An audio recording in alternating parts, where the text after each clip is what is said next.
नमस्कार, आप देख रहे हैं पहाड़ टीवी और मैं हूं नवल खाली। चलिए बुलेटिन की शुरुआत करते हैं, लेकिन उससे पहले एक नजर हेडलाइंस। पिथौरागढ़ बागेश्वर सीमा पर हुआ बड़ा हादसा, 10 लोगों की मौत। पूजा के लिए जा रहे थे पिथौरागढ़। पूरे प्रदेश में तेज हवाओं के साथ बारिश का कहर, कई जगह गिरे पेड़, जाम से लोग हुए परेशान। नया रिकॉर्ड बनाने की ओर, 4 धाम यात्रा, 2 महीने में ही दर्शनार्थियों का आंकड़ा 30 लाख के पार। केदारनाथ के लिए फिर शुरू हुए नए पंजीकरण, ऑनलाइन ऑफलाइन कर सकेंगे अप्लाई।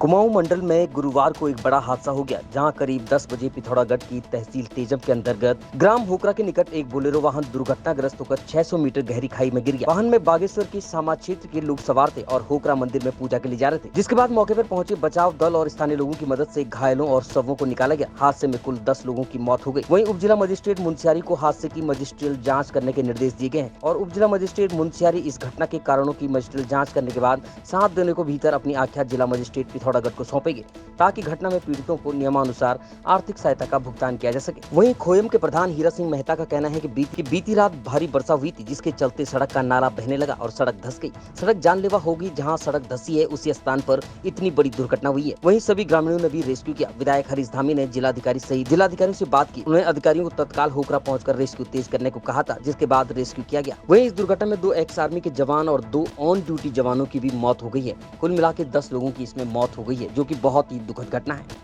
प्री मानसून शुरू होने के साथ ही पूरे प्रदेश में झमाझम बारिश देखने को मिली, तो वहीं कई जगहों पर घना कोहरा भी छाया रहा। राजधानी देहरादून में हो रही भारी बारिश ने आवाजाही मुश्किल कर दी है। यहाँ कुछ स्थानों पर वाहन पानी में डूब गए। मसूरी में कोहरा छाए होने से वाहनों पर ब्रेक लग गए। मौसम विज्ञान केंद्र के निदेशक विक्रम सिंह ने बताया कि 22 जून से 24 जून तक होने वाली बारिश प्री मानसून की बारिश में दर्ज की जाएगी, जबकि 25 जून से मानसून आएगा। प्री मानसून के दौरान पर्वतीय इलाकों में अच्छी बारिश होने के आसार है, जबकि इन 3 दिनों में मैदानी इलाकों का भी मौसम बदलने की संभावना है। वहीं उत्तराखंड में मानसून को देखते हुए शासन की ओर से जोशीमठ में संयुक्त कंट्रोल रूम बनाए गए हैं और 4 धाम यात्रा के साथ ही किसी भी अप्रिय स्थिति से निपटने के लिए तैयार है। यहाँ एनडीआरएफ, एसडीआरएफ सहित लाइन विभागों के अधिकारी और कर्मचारियों को तैनात किया गया है। मानसून से पहले हुई पहली बारिश ने ही प्रदेश की स्मार्ट सिटी कहे जाने वाले देहरादून की पोल खोलकर रख दी है। बारिश शुरू होते ही सड़कों पर पानी भरने लगा और उसकी समस्या शुरू हो गई। देहरादून के सबसे महंगे इलाके कहे जाने वाले राजपुर रोड पर आलम यह है कि सड़क का कहीं पता ही नहीं चल रहा है, घुटनों तक पानी बह रहा है। इन हालातों को देखते हुए लोगों ने मेयर सुनील उनियाल गामा समेत तमाम अधिकारियों और नेताओं पर आरोप लगाए हैं। लोगों का कहना है कि कागजों में जहां देहरादून स्मार्ट सिटी का कार्य 90% पूरा हो चुका है, लेकिन स्मार्ट सिटी के नाम पर करोड़ों रुपए बर्बाद किए गए हैं, जबकि काम कुछ भी नहीं किया गया है। केदारनाथ के गर्भगृह में लगे सोने का विवाद थमने का नाम नहीं ले रहा है। लगातार आरोप प्रत्यारोप देखने को मिल रहे हैं। बीकेटीसी इन सभी आरोपों को सिरे से नकार चुकी है। बीकेटीसी का कहना है कि ये सब षड्यंत्र है और केदारनाथ की छवि को खराब करने का प्रयास किया जा रहा है, जिसको बर्दाश्त नहीं किया जाएगा। और जो भी लोग इस प्रकार के भ्रामक जानकारी फैला रहे हैं, उनके खिलाफ कार्रवाई की बात भी कही है। वहीं अब उत्तराखंड कांग्रेस के पूर्व प्रदेश अध्यक्ष गणेश गोदयाल ने इस पूरे मामले को टैक्स चोरी से जोड़ा है और सरकार से मांग की है कि मंदिर में लगे सोने की उच्च स्तरीय जाँच होनी चाहिए और एक विशेष SIT को इसकी जाँच सौंप देनी चाहिए। पुरोहितों के सामूहिक मंच, केदार सभा और अन्य सभी पुरोहित गणों के इस खुलासे के बाद कि वहाँ पर जो लगी 3 महीने 4 महीने पहले जो सोने की परतें हैं, जिससे सभा मंडित को स्वर्ण मंडित किया गया, वो परतें सोना छोड़कर तांबा दिख रहा है, पीतल दिख रहा है। इस शंका पर जो कि सोशल मीडिया के माध्यम से हम सबको भी दिख रहा है, उस पर कांग्रेस पार्टी ने कुछ सवाल सरकार से किए हैं। और हमारा ये प्रश्न है कि नंबर 1 बात मैंने विस्तृत तो आपको बता दिया कि मेरे साथ जब मैं अध्यक्ष था तब क्या बातें हुई, और उसके आधार पर मुझे भी ये शंका है कि केदारनाथ में अभी जो प्रकरण सोने का है, जो सोना लगा है, वो वास्तव में सोना है और है या नहीं है या कितना है। इसके लिए एक सरकार विशेष SIT का गठन करे। हमारे कुछ प्रश्न हैं और हमारे जैसे तमाम उन लोगों के जो धर्म में विश्वास करते हैं, उस परमेश्वर में विश्वास करते हैं, उन तमाम लोगों के प्रश्न हैं, जिन प्रश्नों का उत्तर मिलना उत्तराखंडियत के लिए और उत्तराखंड के आम लोगों पर पूरे विश्व के लोगों का विश्वास बना रहे, उसके लिए आवश्यक है उन प्रश्नों का उत्तर मिलना। तो हमने कुछ प्रश्न किए, जिसमें से पहला प्रश्न ये है कि मंदिर समिति ने जो पहले 230 किलो का प्रचार किया कि 230 किलो सोने से काम किया जा रहा है और अब 23 किलो बताया, तो 1 शून्य मतलब ये 1 शून्य कैसे कम हो गया, इसका मंदिर समिति जवाब था। उन्होंने पहले 230 किलो के प्रचार को खंडित क्यों नहीं किया, उसका खंडन क्यों नहीं किया कि ये 230 किलो नहीं है, सिर्फ 23 किलो। नंबर 1 बात। नंबर 2 बात, चूंकि मंदिर समिति ने उस सोने को सोना मलबा के रूप में अपने स्टॉक रजिस्टर में अंकित किया है, दर्ज किया है। उन्होंने किस आधार पर उस सोने को अपने स्टॉक रजिस्टर में अंकित किया, जबकि उनको सोना न तो दिया गया, उनका कहना है कि वो तो सीधा उस दानदाता ने स्वयं। नैनीताल और आसपास के इलाकों में आजकल पर्यटन सीजन चरम पर है, लिहाजा ट्रैफिक व्यवस्था पुलिस प्रशासन के लिए बड़ी चुनौती बना हुआ है। भीमताल और नैनीताल आने वाली ट्रैफिक पर पूरा दबाव हल्द्वानी पर पड़ रहा है। हालांकि ट्रैफिक जाम से निजात पाने के लिए नैनीताल शहर से बाहर रूसी बाईपास पर पार्किंग की व्यवस्था की गई है, लेकिन ट्रैफिक के बढ़ते दबाव से निजात दिलाने के लिहाज से नैनीताल पुलिस हल्द्वानी के टैक्सी स्टैंड और पार्किंग स्थलों को चिन्हित करने का काम किया जा रहा है। एसएसपी नैनीताल का कहना है कि अभी ट्रैफिक व्यवस्था का ये प्लान शुरुआती चरण में है। इस प्लान को इम्प्लीमेंट कैसे किया जाएगा, इससे सभी विभागों से रायशुमारी की जा रही है। इस समय नैनीताल में टूरिस्ट सीजन चल रहा है और भारी संख्या में टूरिस्ट जो है आ रहे हैं और ये बहुत अच्छी बात भी है। पर्यटन व्यवसाय को हमारे यहाँ बहुत इससे जो है बूम मिला है। इसमें जो नए डेस्टिनेशन हैं मुक्तेश्वर, रामगढ़, वहाँ भी भारी मात्रा में टूरिस्ट आ रहे हैं। इसमें वीकेंड में खासकर सैटरडे और संडे भारी संख्या में टूरिस्ट में आने की वजह से आपका क्योंकि भीमताल से ट्रैफिक अलग आता है और आपका नैनीताल से अलग आता है, इसमें नैनीताल के लिए एक प्लान बनाया गया था जिसको इस बार सख्ती से लागू किया गया, जिसमें रूसी 1 और रूसी 2 में नारायणनगर पार्किंग में पार्क कराया जा रहा है। जैसे ही 90% अंदर की पार्किंग फुल हो जाती है, उसकी वजह से नैनीताल में जो स्थिति है वो नियंत्रित रहती है। और दूसरा जो है हल्द्वानी के लिए एक नया प्लान बनाया जा रहा है, जिसमें नैनीताल में हल्द्वानी में जो आपका टैक्सी स्टैंड है उनको और जो जहाँ पे पार्किंग की जा सकती है गाड़ियों की, उन स्थानों को चिन्हित किया जा रहा है। ये प्लान बहुत जल्दी लागू हो जाएगा और इसमें हम लोग अभी शुरुआती उसमें चल रहे हैं। इसमें अन्य विभागों से भी समन्वय किया जा रहा है। 23 तारीख को इसमें एक बृहद मीटिंग संभावित है, उसके बाद इसमें पूर्ण रूप से इसको इम्प्लीमेंट कर। डोईवाला की सोंग, जाखन और सुसवा नदी में अवैध खनन की शिकायत पर तहसील प्रशासन ने एसडीएम के नेतृत्व में खेरी गांव और सुसवा नदी में पुलिस के साथ मिलकर बड़ी कार्रवाई करते हुए जहां खेरी में एक भंडारण में इकट्ठा की गई खनन सामग्री की कागज न दिखाने पर खनन सामग्री और जेसीबी मशीन सीज कर दी गई है। वहीं सुसवा नदी में अवैध खनन की शिकायत पर जब प्रशासन की टीम नदी में पहुंची तो बड़े बड़े गड्ढे देखकर टीम हैरान रही। एसडीएम ने तहसीलदार और पटवारी से सभी गड्ढों की नपाई कराकर रिपोर्ट बनाने को कहा है, जिसके बाद खनन माफियाओं पर कार्रवाई की जाएगी। यहाँ पे बहुत बुरा हाल कर दिया था इन्होंने, खनन वालों ने। ट्रैक्टर बहुत चल रहे थे और यहाँ डंपर वगैरह खड़े रहते थे। कोई आ रहे हैं बच्चे आ रहे हैं स्कूल से, उन्हें दिक्कत थी बहुत ज़्यादा। तो ये अवैध ही चल रहा है, मुझे लग रहा है। तो आज ये कार्रवाई सही हो रही है। तो और ये जो ट्रैक्टर से खनन करने वाले लोग हैं, इनके खिलाफ भी कार्रवाई होनी चाहिए। सबके खिलाफ होनी चाहिए, क्योंकि दुर्घटना का कारण है बिल्कुल। पट्टा तो स्वीकृत है, पिछले साल 2022 में स्वीकृत हुआ है, वो पेपर दिखाया उन्होंने। लेकिन स्थानीय लोगों का कहना है कि ये रात को चला रहा है और इसमें जब मैंने चेक किया तो इसके पास जो है जो रवन्ने हैं, कहाँ से माल ला रहा है, किसको बेच रहा है, कोई रिकॉर्ड नहीं। तो प्रथम दृष्टया तो हमें बिल्कुल जो है ये गलत तरीके से संचालित करता हुआ मिल रहा है। साथ में हम देख रहे हैं कि यहाँ पट्टा है और उस साइड भी माल किसी दूसरे खेत में भी डाला हुआ है। तो ये सब देखते हुए तुरंत सील कर दिया गया है और इसका जो माल है इसकी नपत्ति करके इन्हीं की सुपुर्द में दिया जा रहा है और इसकी चालान बना करके जिलाधिकारी महोदय को भेजा जा रहा है ताकि जो है आगे की कार्रवाई की जा सके। अवैध खनन की गांव वाले शिकायत कर रहे हैं, तो इस पर बड़ी कार्रवाई होगी।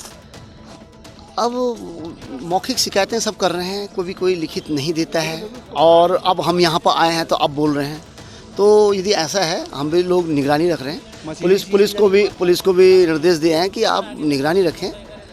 साथ में जो मशीन है ये चूँकि अभी ये प्लांट के अंदर है, लेकिन इसको कब्जे में लिया जा रहा है। पूछताछ करने के बाद ही छोड़ा जाएगा कि क्यों थी यहाँ, जब यहाँ पर रवन्ने नहीं जारी किए हैं, यहाँ पर माल कहाँ से आया ये बता नहीं पा रहे हैं, तो मशीन क्यों खड़ी। सीसीटीवी कैमरा काम कर रहा है, लेकिन उसका फुटेज जो है निकालने के लिए उनके पास अभी इनके बहुत ज़्यादा चोरी हो रही है जी बिना रवन्ने से। अभी आप देख रहे होंगे कि अभी सील भी लगाई है एसडीएम साहब ने। ये बिल्कुल अवैध काम था और अवैध ट्रैक्टर चल रहे हैं। अगर हम ट्रैक्टर वालों से कुछ बात करते हैं, कुछ बदतमीजी से पेश आते हैं। ये बिल्कुल सही कार्रवाई हुई है। मसूरी में माल रोड का कार्य किया जा रहा है, जिसको लेकर मसूरी माल रोड में लोक निर्माण विभाग और मसूरी देहरादून विकास प्राधिकरण द्वारा काम किया जा रहा है, जो अपने आखिरी चरण में है। मसूरी माल रोड के सभी चौराहों पर काबल स्टोन लगाकर सुंदर बनाया जा रहा है। वहीं माल रोड पर सौंदर्यीकरण के काम को फाइनल टच दिया जा रहा है। मसूरी नायब तहसीलदार विनोद तिवारी द्वारा बताया गया कि 7 करोड़ की लागत से मसूरी माल रोड के सौंदर्यीकरण और पुनर्निर्माण का काम किया जा रहा है। माल रोड को करीब 8 इंच नीचे कर दिया गया है, जिससे लोगों की दुकानों में पानी न जाए और सड़क किनारे नालियों का निर्माण भी किया जाए। विधायक माननीय गणेश जोशी जी जो वर्तमान में कबीना मंत्री भी हैं, उनके अथक प्रयास से लगभग 7 करोड़ रुपए रिलीज किया गया था मसूरी माल रोड के ब्यूटिफिकेशन के लिए और इस डामरीकरण के लिए, जो कि काफ़ी समय होने के बाद आज हमको सपना दूर हुआ है कि हमारी सुंदर माल रोड, अच्छी माल रोड हर चौराहे पे कॉबलिंग जैसे विदेशों में देखने को मिलती है, ये सुंदर है। अब हमें अच्छा भी लग रहा है, टूरिस्ट भी जब आ रहा जा रहा, थोड़ा परेशान जरूर हुआ है, लोकल लोग भी परेशान हुए, लेकिन आज सबका कहना है कि जो काम हुआ बहुत अच्छा हुआ। 90% काम पूरा कर लिया गया।